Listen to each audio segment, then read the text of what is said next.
Kitab Keluaran pasal 4. Lalu sahut Musa, "Bagaimana jika mereka tidak percaya kepadaku dan tidak mendengarkan perkataanku, melainkan berkata, 'Tuhan tidak menampakkan diri kepadamu?' Tuhan berfirman kepadanya, 'Apakah yang di tanganmu itu?' Jawab Musa, 'Tongkat.' Firman Tuhan, 'Lemparkanlah itu ke tanah.'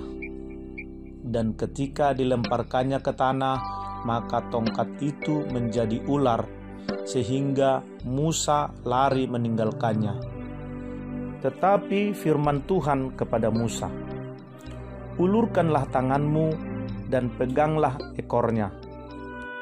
Musa mengulurkan tangannya, ditangkapnya ular itu, lalu menjadi tongkat di tangannya. Supaya mereka percaya bahwa Tuhan Allah nenek moyang mereka, Allah Abraham, Allah Ishak dan Allah Yakub telah menampakkan diri kepadamu." Lagi firman Tuhan kepadanya, "Masukkanlah tanganmu ke dalam bajumu."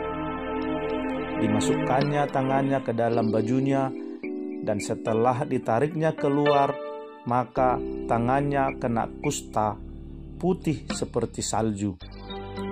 Sesudah itu firman-Nya, "Masukkanlah tanganmu kembali ke dalam bajumu."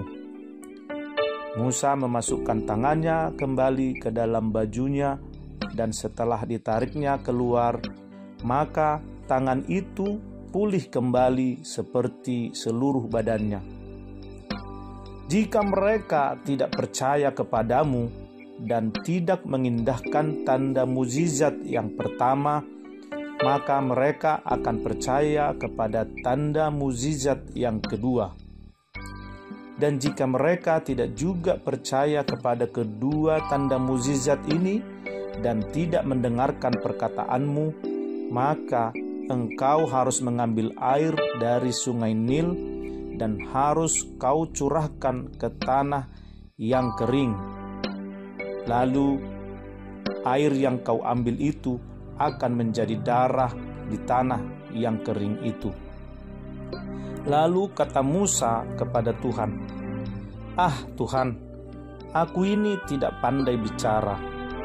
Dahulu pun tidak, dan sejak engkau berfirman kepada hamba-Mu pun tidak.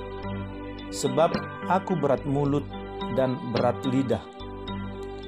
Tetapi Tuhan berfirman kepadanya, "Siapakah yang membuat lidah manusia? Siapakah yang membuat orang bisu atau tuli, membuat orang melihat atau buta? Bukankah aku, yakni Tuhan? Oleh sebab itu, pergilah, aku akan menyertai lidahmu dan mengajar engkau apa yang harus kau katakan." Tetapi Musa berkata, "Ah Tuhan, utuslah kiranya siapa saja yang patut kau utus."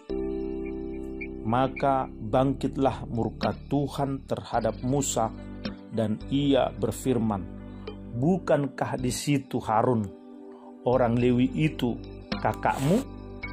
Aku tahu bahwa ia pandai bicara.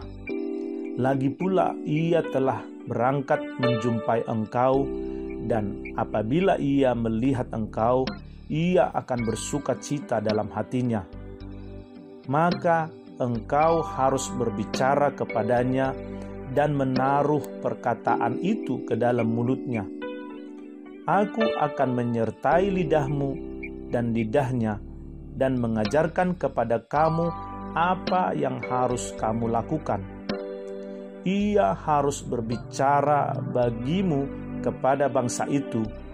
Dengan demikian, ia akan menjadi penyambung lidahmu, dan engkau akan menjadi seperti Allah baginya. Dan bawalah tongkat ini di tanganmu, yang harus kau pakai untuk membuat tanda-tanda mukjizat."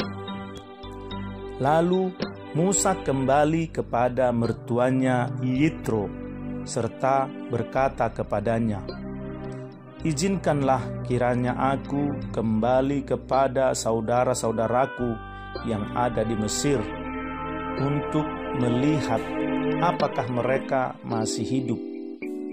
Yitro berkata kepada Musa, "Pergilah dengan selamat." Adapun Tuhan sudah berfirman kepada Musa di Midian, "Kembalilah ke Mesir, sebab semua orang yang ingin mencabut nyawamu telah mati."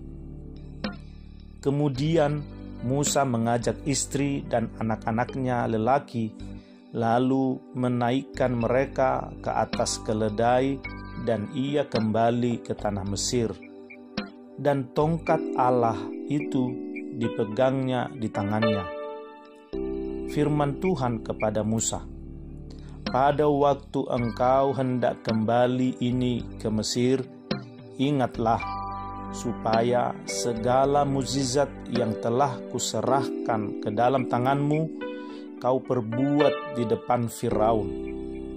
Tetapi aku akan mengeraskan hatinya, sehingga ia tidak membiarkan bangsa itu pergi. Maka engkau harus berkata kepada Firaun, beginilah firman Tuhan, Israel ialah anakku, anakku yang sulung. Sebab itu aku berfirman kepadamu, biarkanlah anakku itu pergi, supaya ia beribadah kepadaku. Tetapi jika engkau menolak membiarkannya pergi, maka aku akan membunuh anakmu, anakmu yang sulung." Tetapi di tengah jalan, di suatu tempat bermalam, Tuhan bertemu dengan Musa dan berikhtiar untuk membunuhnya.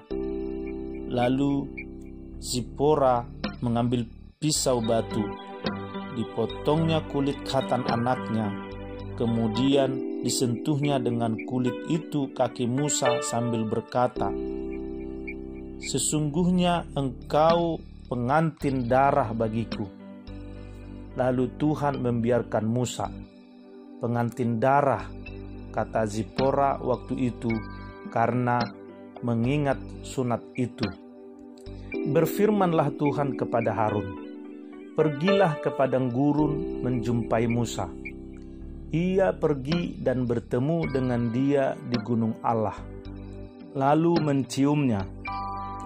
Kemudian Musa memberitahukan kepada Harun segala firman Tuhan yang disuruhkannya kepadanya untuk disampaikan dan segala tanda mukjizat yang diperintahkannya kepadanya untuk dibuat.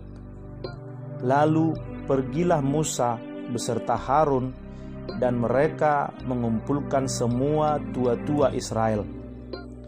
Harun mengucapkan segala firman yang telah diucapkan Tuhan kepada Musa, serta membuat di depan bangsa itu tanda-tanda mukjizat itu.